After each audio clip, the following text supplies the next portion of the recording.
Welcome to the show. Today we'll speak about preemptive scheduling and how it strikes back in Go and Golang. And welcome. Very glad to see you all. Let's start from myself. Love this picture, but nevertheless. Today I'm working as a system architect at Root.io. I'll talk about it maybe later when, of course, I will say that we are hiring, but as you know. Overall, I have more than 2+ years experience in all kind of languages, like top 10 programming languages from Taobao, Index, and all of them. Of course, we'll talk about it a bit later also.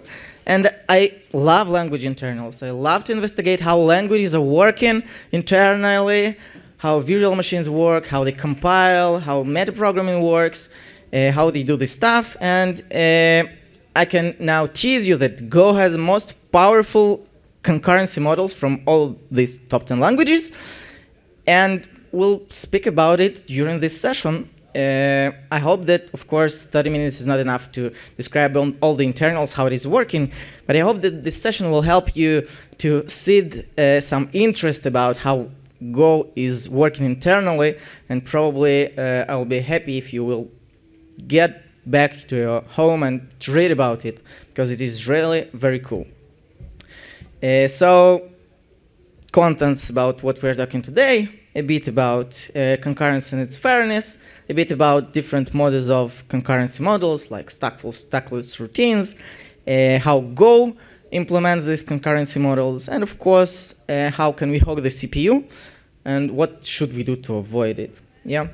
So let's start by some real-world assumptions. Today, of course, multi-tenancy, concurrency is not a requirement, it's essential. Maybe 20 years ago, when we all were writing some desktop applications, all you need is 2 threads, one that is run UI and one that is run all this stuff.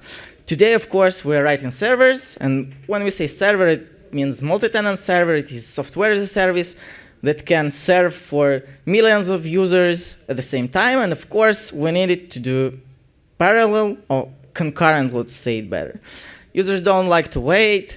Users like SLAs, when your server responds in predictable amount of time. And of course, all the concurrency make our software fast and responsive. Today, all the programming languages are trying to do something for the developers to make their life easier with the concurrent programming, because we know that people can face some problems with it. So let's see some real-life example. Not so real-life, but still. We have our server. We have three requests that are coming at the same time. And we have only one CPU for the server that should somehow process these requests. It seems that it should work like this. Yeah. Nevertheless, it is not how it is working in real life. Why? Because when we look inside our threads and our requests, we see that just a small amount of time CPU is actually working and is doing stuff. Most of the time, CPU is just waiting. It is waiting for I/O, it is waiting for timers, it is waiting for database reads, it is waiting for file reads, for whatever. So as you see, just a small amount of time for each thread is actually useful use by CPU, and most of the time, like it is described on these gray chunks, it is just do nothing. So, of course, if we just do it synchronous, it's just span of the time, which we don't want actually to be. We want it to be like on the small row, yeah, to consume as small amount of time as we just want. So we are very smart. So we have great example. What if each task can just yield its execution every time when here just come into the place where it should wait? It seems that it is a good approach, yeah. And if every time every task will yield here, then all of the tasks can simultaneously, by chance, run on the single CPU, and we will be very happy.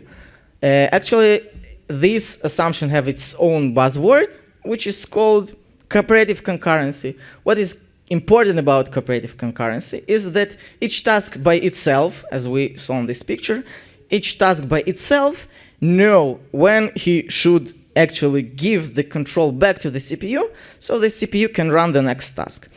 That's why they're cooperative, because they, like multiple tasks, cooperates with each other and share this resource, the most important resource, our CPU time. Yeah. So let's talk a bit about fairness and the concurrency. Yeah. We want to say that the fair concurrency, the concurrency where each task basically get the equal share by frequency and by duration. It sounds important, and here are some examples when the concurrency is fair and when it is not. Yeah, the row 0 row, as we are programmers, let's count from 0. The 0 row, it is fair concurrency. Yeah, we say that every task have a chunk, and they are evenly distributed. The first row, it's not fair, because we see that green and yellow tasks get more chunks, more amount of time. So duration is good, but frequency is broken. The second one is vice versa. The frequency is good, but the duration is broken. Yeah, we see that the blue one is working too much. And the third one is just some kind of break and random. Yeah, it's like when our random is not good, it's just hard coded. Yeah, everybody is just getting the same amount of chunks, but they are not absolutely evenly distributed. Concurrency should be fair. Why it should be fair? Because we want to avoid starvation. If some of tasks work better and other tasks works not so good in the span of a time, we have some big problems with it. For example, we have an SLA.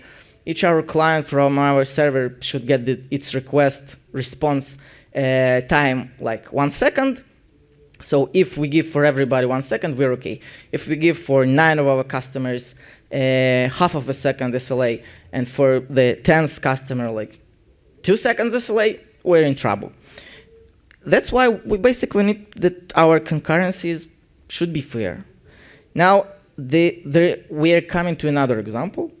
We're coming to an example when one of our tasks basically do not go to the database. It does not do any I/O operations or timers or sleeps or anything. It's just performing some sort of hard CPU computation. Like on this example, it is trying to parse a very, very long JSON that is, of course, stored in memory, because as we told, it is not using I/O, but still. So what is happening in this case? We remember how we yield, yeah, and this is basically what's happening. Because this is CPU intensive, there is no place for this third task to yield. And we are in a trouble, because logically we want to have some kind of another approach. In all cases that we should consume all time that should be consumed for the CPU load, but it is cool if our blue task will run only when all the other tasks are basically waiting, because it will make our system the most responsive. But with our approach with yields, it is impossible to achieve this, because this blue task will never yield. And that's why the cooperative concurrency can't actually be fair, because as we saw, this blue task with very harsh CPU load will never yield. And we don't love when somebody is taking all to himself and not yields. So basically, maybe it is a good idea to invent something better. Yes, it is. The funniest part is that 9 from top 10 languages in TOBE index do not go further than that. JavaScript, Python, C#, Rust, everything that have async await, they're just performing this unfair cooperative concurrency, and that's it. But we are using Golang, and we are very cool, and we are very smart, so we can just go further, and we can invent another mode of the concurrency. And this another mode of a concurrency is preemptive concurrency. When we say creative concurrency, we say that, okay, if with yields we have a problem, then let's make some kind of an arbiter that from outside will tell to each task that he should stop and just give the CPU time to another one. So because it is forcibly interrupted. And because the tasks by themselves don't know, they never yield, they don't know basically when they will stop, it is called preemptive concurrency. Of course, preemptive concurrency is very fair because external observer can count directly when it's for each and every task it is time to yield and to bypass CPU time to another task. And of course, it is very impartial. So now we have a trouble.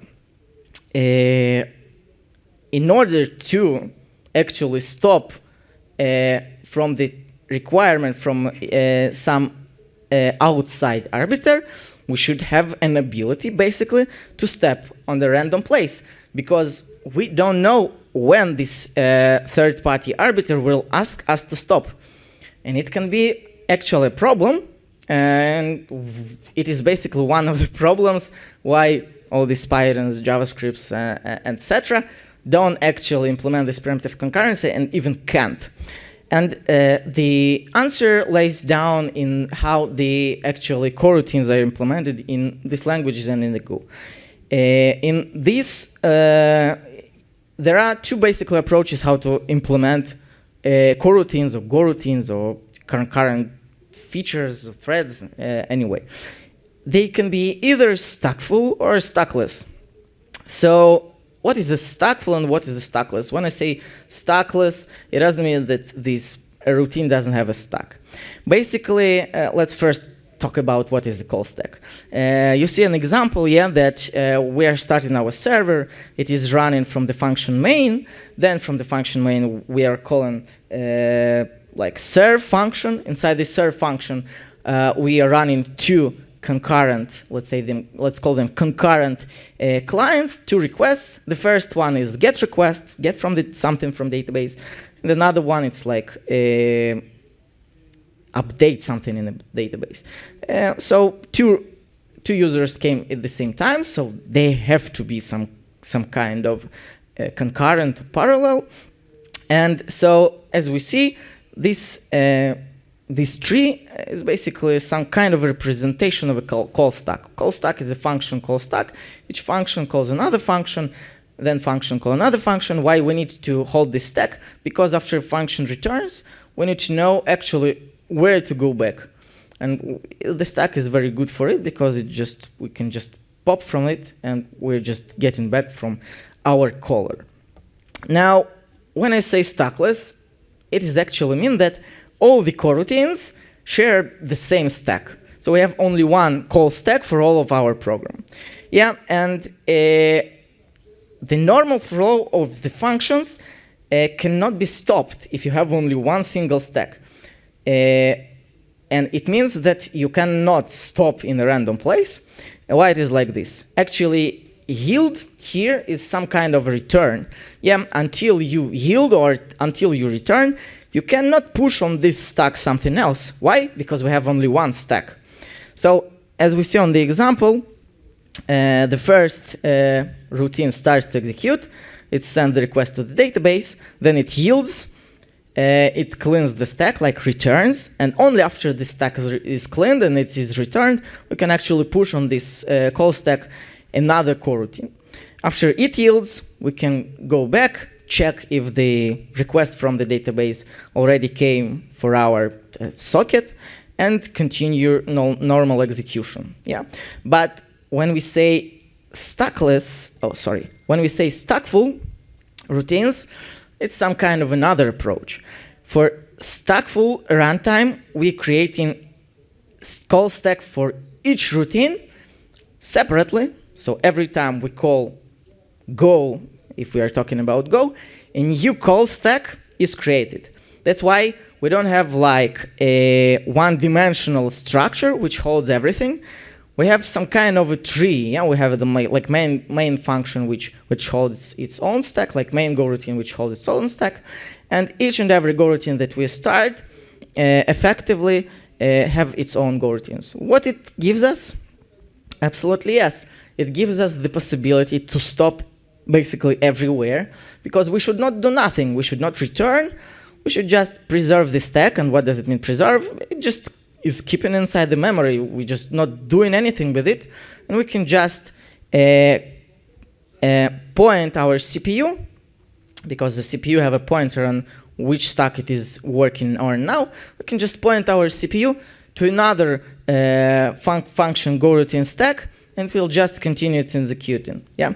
So as we see, it is an essential requirement to be able to stop anywhere. Then you have stackless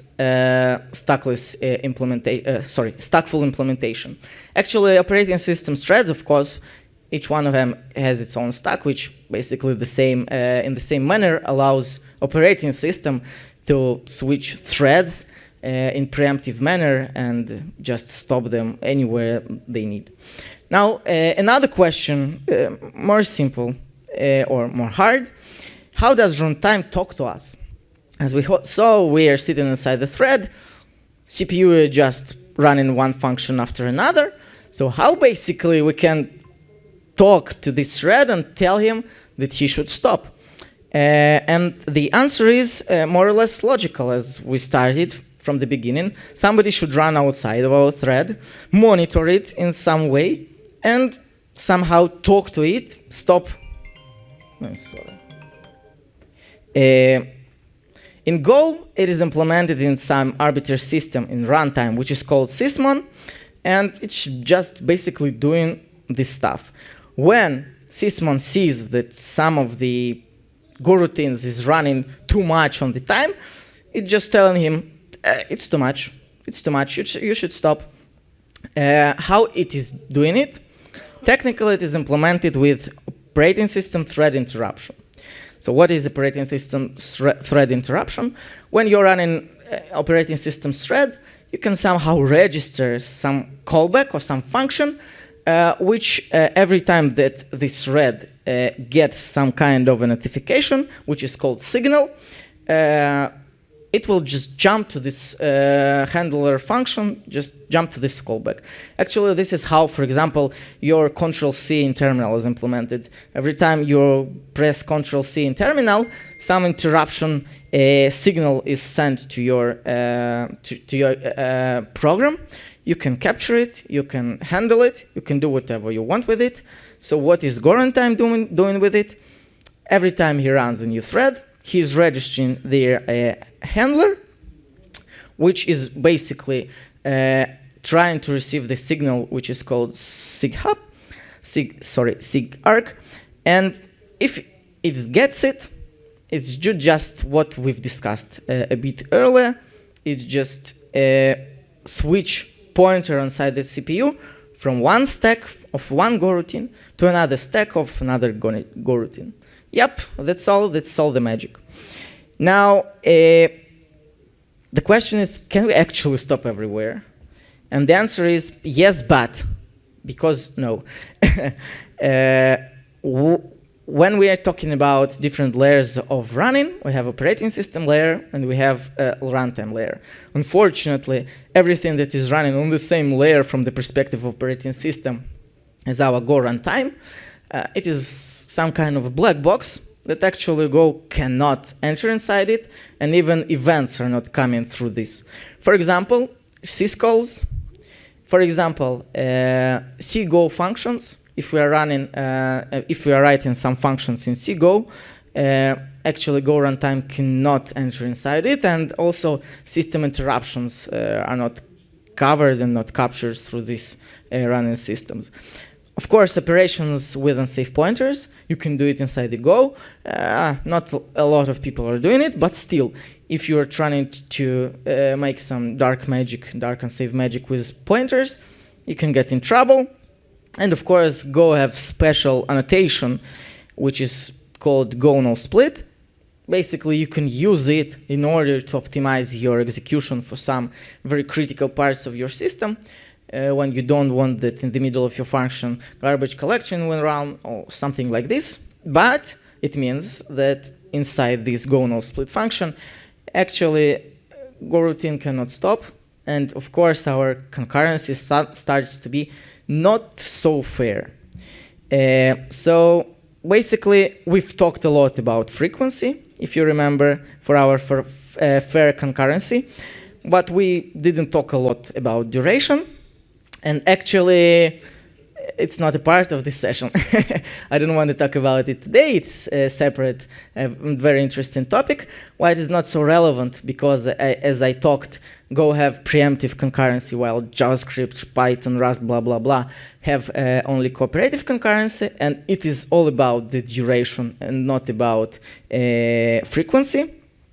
But I will tease you a bit how Go do it. It have a state-of-the-art system, how to understand which Goroutine should run next. For example, it have global run queues and local run queues for each single thread.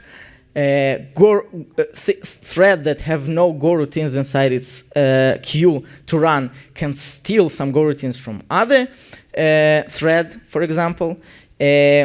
There are some Goroutines hands-off mechanism, which allows you to just release the thread, which is running some hard syscall, and just run everything in a new thread. I'm talking about operating system thread. Of course, it have some garbage collection coordination that allows you to understand which garbage should be collected when you're running in parallel and the memory is shared between the threads. But actually, I will just bring you some QR code on the last slide so you can read a lot about it. So to conclude, as I told, Golang have the best on the market concurrency model for today. It is still not so perfect as it could be, but maybe it is impossible actually to do it, but still it is the best. We're getting everything free from the runtime. Yeah, you should not do anything specifically. You just get it like for free. You just writing simple code like running goes, Goroutines, and that's it. Everything is working. Everything is not hogging. Everything is fine, just perfect. But hogging can still happen, as I've discussed, syscalls, cgo, no split, unsafe pointers. But now after this session, I hope that you know that it can happen, and I hope that you remember all these places that it can happen, and you can easily debug where and when it is happening.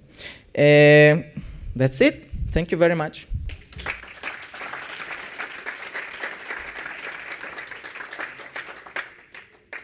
Yep, you can scan some QR codes, and I see the questions. I don't know, do you need a microphone to ask it, or? I'll try to be loud. Okay. Say I got two coroutines, and I'm using a mutex in them. Does the switcher know that, basically one of the coroutines is waiting for the second coroutine to finish its task, so it maybe shouldn't exit that coroutine, interrupt it, and switch to that one, because it will be useless and just an overhead? Does it know to see which tasks are using mutexes and be smart about that, or does it still try to interrupt it? Actually, the runtime, I hope that everyone heard the question. Actually, the runtime is split for two different parts. The first part is try to interrupt you when you are working too long, and the second one is trying to understand who should run next. So the first part will run nevertheless. It will stop the execution, and after that will come the second part, which will try to put inside the CPU this routine that is waiting for mutex, and it will not put it because it is waiting for mutex. This is basically how it is working. So it will interrupt, but it will go back to the same. Yeah, it still will interrupt. Why? Because even if this Goroutine specifically is waiting for mutex, you have probably you can have 100,000 other Goroutines that probably can already run. So you first should stop, and after that you should continue. The funniest part is that maybe you will continue the same Goroutine in the most specific case. Yeah, but you still need to interrupt because this is how the runtime is working. Yeah. In terms of time slicing, how does it work when a Goroutine spawns another Goroutine? What does it mean? Like a Goroutine has the time slice in terms of preemptive scheduling, right? It will get interrupted after a certain period of time by equal 10 milliseconds. How does time slice inheritance work for a Goroutine? Yeah, okay, got it. 10 10 seconds is maximum, okay? So if somebody is working more than 10 seconds, it is bad. But if you are working a millisecond, it is okay. It is your problem that you are working milliseconds. So every time that inside your Go routine, you are getting to the Go something, just in this place, this Go routine will actually yield. Because the preemptiveness covers only from top, but is not reducing the availability to yield whenever you want. So basically, when you get to this go some function, and you work only 5 milliseconds till now, but you will not get from sysmon this thread stopping signal about you should stop, but you will stop by yourself. You will yield. This is how it is working. If to speak about the places where Go yields by itself, before Go 1.14, it was yielding every time the new function is put on the stack. So every time a new function call is called, it can basically yield. But today, it basically tries to yield everywhere.